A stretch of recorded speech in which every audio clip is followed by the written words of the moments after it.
নির্মল প্রত্যুষে আজি যত ছিল পাখি, বনে বনে শাখে শাখে উঠিয়াছে ডাকি।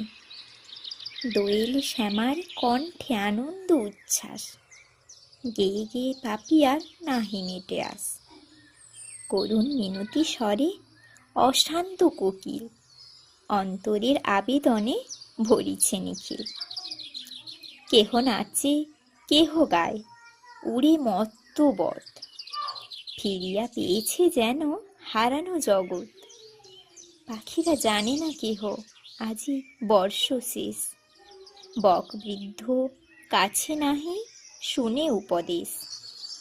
যতদিন এ আকাশে এ জীবন আছে, বরষের শেষ নাহি তাহাদের কাছে। মানুষ আনন্দহীন নিশিদিন ধরি, আপনারে ভাগ করে শত খানা করি।